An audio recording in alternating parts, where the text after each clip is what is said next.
राजस्थान के जो हालात हैं वो आप लोगों के सामने है। मनोहरपुरा गांव में नादौती तहसील की जो बच्ची थी जिसका शव 3 दिन बाद बरामद हुआ, दुर्भाग्यपूर्ण है। हमारे प्रदेश के कई नेताओं ने वहाँ कई दिनों तक धरना देने के बाद सरकार से मुआवजे की मांग की और दुर्भाग्यपूर्ण है ये मुख्यमंत्री अपने आप को बचाने के लिए तो करोड़ों रुपए खराब करने को तैयार है।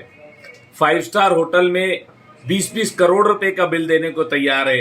एक विधायक को 1,500 रुपए की कॉफी पिलाने को तैयार है, लेकिन एक दलित बच्ची को मुआवजा देने के लिए इस सरकार के पास 1 रुपया नहीं है। ये हमारा दुर्भाग्य है राजस्थान के लोगों का। FIR कराने के बाद एक व्यक्ति की बरामदगी हुई है और मुझे पूर्ण विश्वास है कि जिस तरह से कल हमारे राष्ट्रीय अध्यक्ष जगत प्रकाश नड्डा जी ने उस मंच से भी ये बात कही है कि उस बच्ची को न्याय नहीं मिला तो हम लोग पूरी तरह से सड़कों पर आएंगे।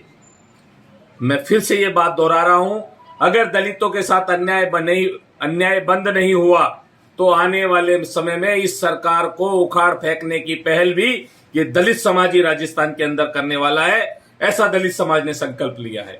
जोधपुर में भी कॉलेज में कि किसी माता बहन को अगर अंधेरा होने के बाद कहीं बाजार जाने की आवश्यकता लगती है तो उसके मन में डर है, उसको ऐसा लगता है कहीं ना कहीं मेरी इज्जत के साथ खिलवाड़ ना हो जाए, वो घर से निकलने से डरने लगी है।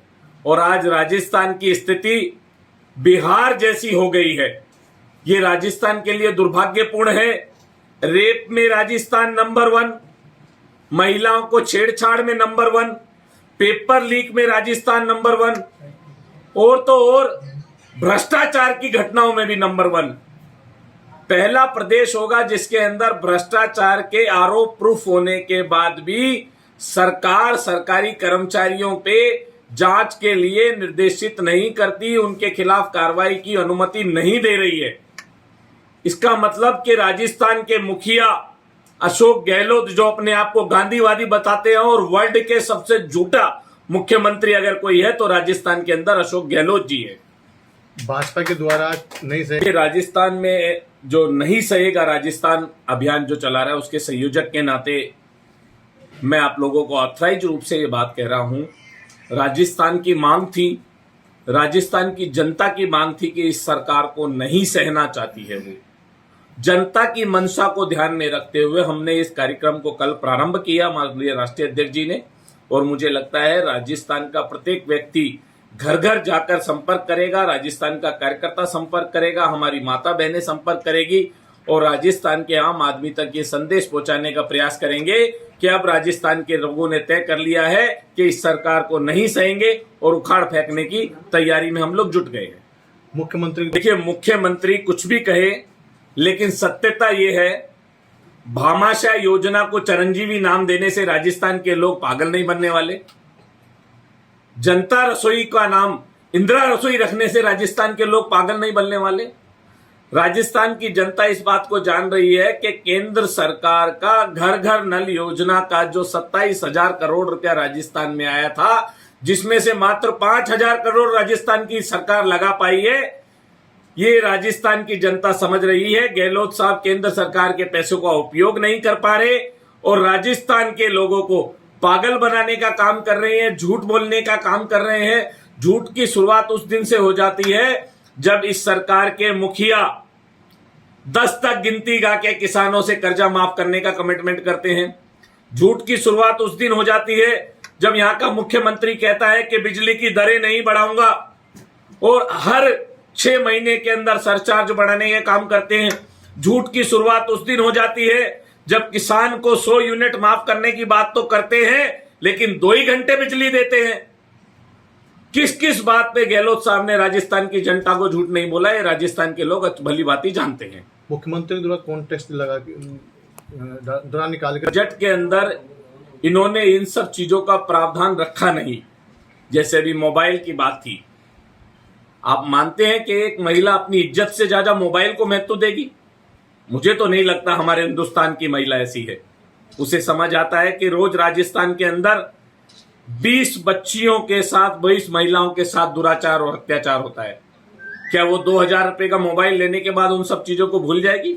मोबाइल तो हमारी सरकार ने भी दिए थे, लेकिन महिलाओं को सुविधा से जोड़ के दिए थे, महिलाओं की सुरक्षा के साथ जोड़ के दिए थे, महिलाओं की सुरक्षा की गारंटी के साथ जोड़ के दिए थे।